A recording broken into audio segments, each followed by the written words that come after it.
Our Lady, in her latest message, says, "This power, Satan's power, power of death, hatred and fear has visited the earth.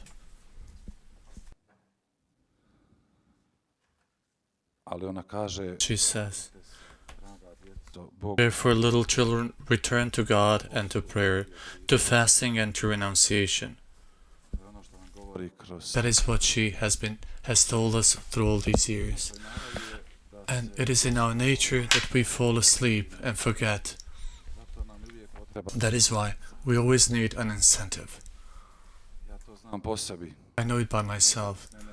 When some cross oppresses me or problem, my prayer is deeper and more sincere and more intense. And I believe that it is the case with all of us. When everything goes well, it's so easy to distance ourselves from God, from prayer. It is so easier to forget. And that is why we need prayer that will strengthen love within us, that will keep us with God, so that we would not get lost in this world. Especially in this time of Lent, when Church invites us through 2,000 years, and Our Lady as well, through her messages, especially here, fasting and to renunciation. And I remember when I came for the first time in Medjugorje as priest, in the year 2000, late Father Slavko died on November the 24th of that same year, in the year 2000, and unfortunately I lived with him only 3 months as priest. He started those retreats for fasting and silence that take place in Domus Pacis, House of Peace, first with a little group, and today it is, there's so many groups who come for a spiritual experience of prayer, fasting and silence. Father Slavko formed it according to Our Lady's messages and her calls. He dared to start so many things here, and he left as inheritance to us here, he as the best Our Lady's disciple. And when he died, many groups had reservation, and I fell into those retreats as pilot into creed. I don't know if this can be translated well in English. Without any experience. And I remember one group of Croatians, there were 40 of them on that retreat, and one woman on the second day came to me and said, "Reverend, every bone hurts me. I will die here." And I was afraid if she dies, that is not a good propaganda for retreats, commercial. I was hungry. The second day I already didn't eat. I thought it was from hunger. And I said, "Go to some restaurant, pizzeria, eat something." But last day, we have sharing, and she said, "I did not obey you. I went down there in the chapel in front of the Most Blessed Sacrament, and she raised her hands and said, 'Jesus, take my soul. I cannot do it anymore.'" And that was a true cry, true prayer, because it came from the truth of her heart that Jesus heard. And she says, "In that very moment, I felt that I can fly like a bird." And I said to her, "Don't fly, walk, please."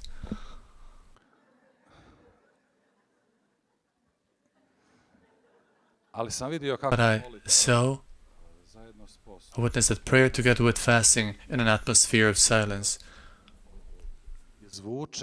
things come out of man and set the man free. A woman came from very difficult family problem with wounds, afflictions, fears, troubles, and all of that came out through prayer, because our body behaves, as St. Francis says, as a brother donkey. Our body takes on itself so many troubles that come from soul, from spirit, conscience. Today, we have so many psychosomatic illnesses. and they're not caused by virus, bacteria, or corona or something. No, because man is unity of body, soul, and spirit. Unfortunately, in church we have forgotten this spiritual strength of fasting.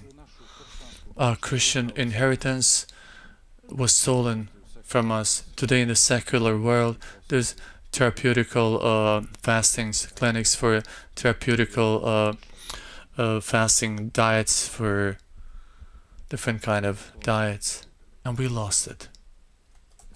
When we look from outside, those who are on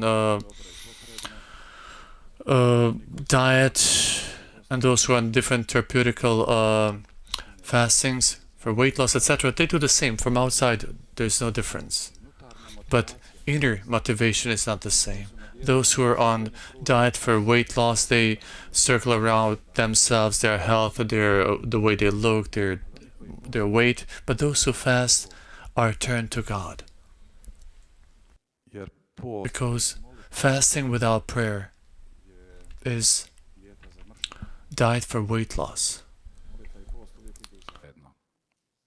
Diet and fasting always go together. As St. Peter Chrysologus says, life of prayer is fasting. Soul of prayer is fasting. And life of fasting are acts of mercy. These three always go together, and one cannot without other. If one is missing, Peter Chrysologus says, we have nothing. Fasting for its purpose doesn't make sense. We're not saved by fasting. God doesn't need our fasting. We need it to bring our life into order.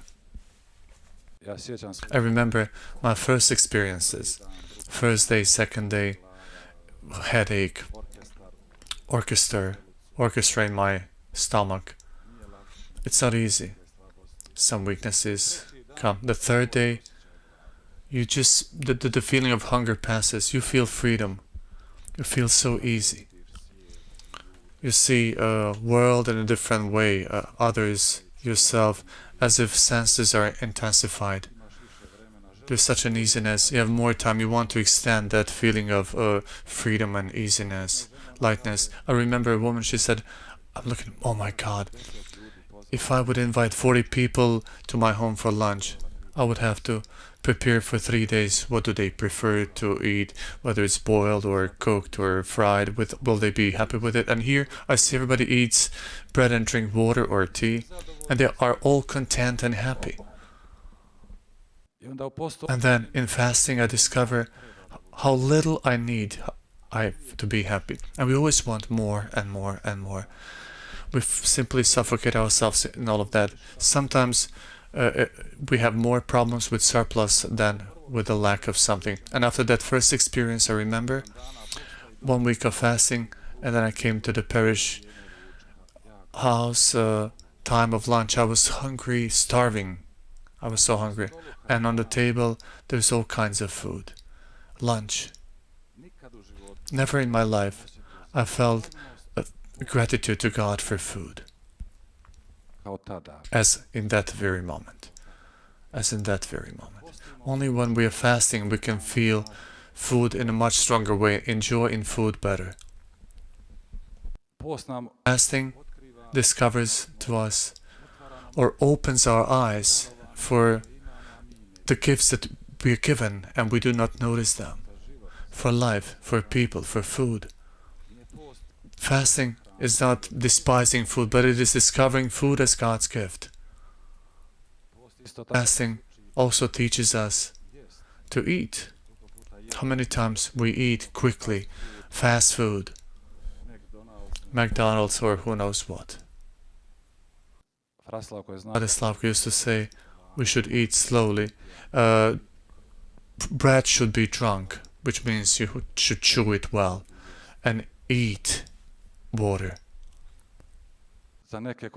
Some who are starving and die out of hunger, to have bread is a banquet, is a feast day. But fasting wants to open our hearts for the needs of others. because meaning of fasting is to grow in love towards God, towards our neighbor, and towards ourselves. If we correctly fast physically, that is also spiritual fasting.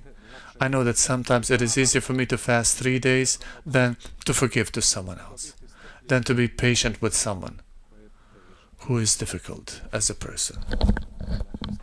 But if I correctly physically fast, that is growing in spiritual way as well. We can fast on TV, for example, on internet, social networks, gossiping, slandering.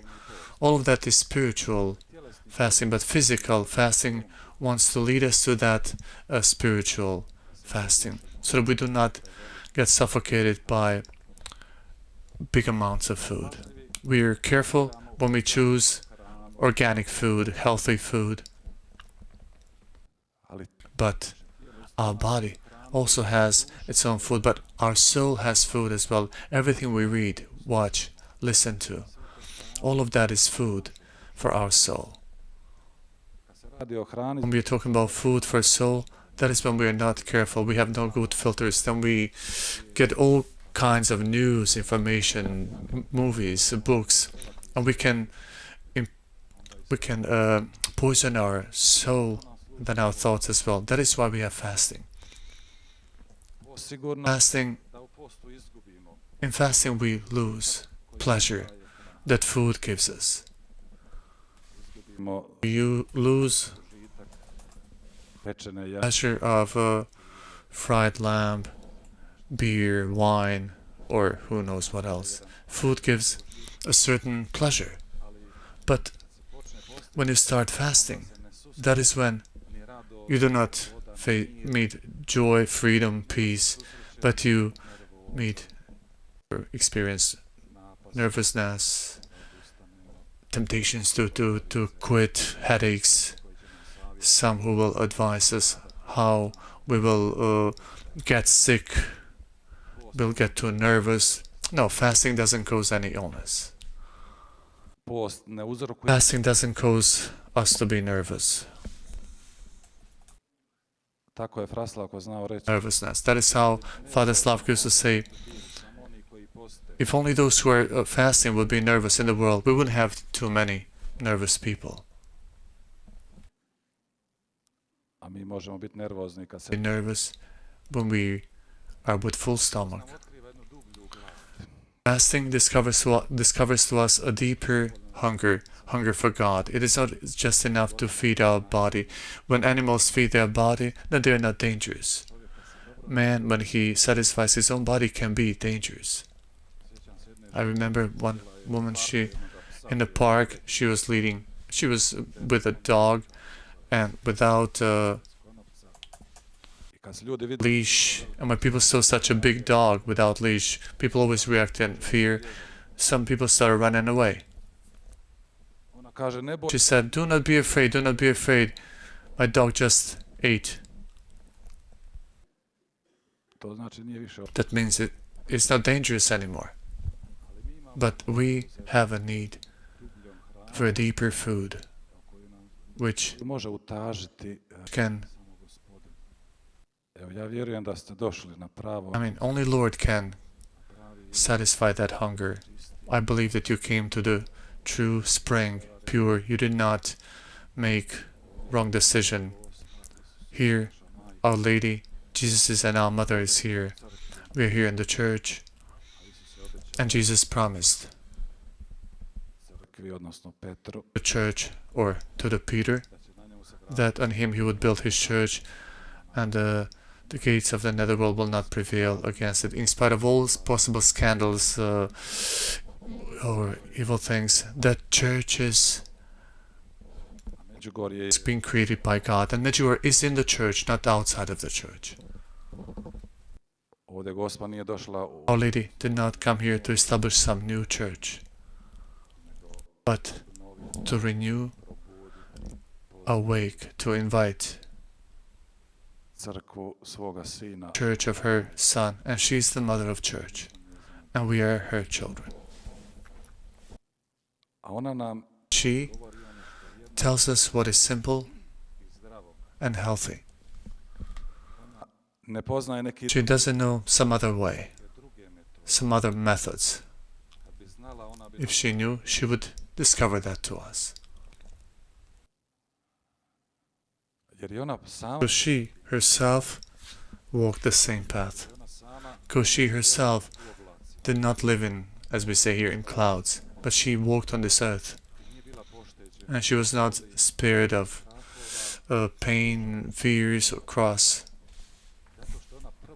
And since she was the first one to go through all of this, she can righteously tell us, and she can encourage us and invite us not to give up on ourselves, God, our life, that only the Lord wants and can give. Thank you for being patient with me. What is good, accept and take, put into your pocket, and maybe you will need it when you come back home sometimes, to remind yourself, and what was not good, put it on the other side, and so. In church, we'll pray rosary at 5 o'clock. At 6 p.m. is the evening mass. And then, at the end, we will pray. You can remain seated. Remain sitting.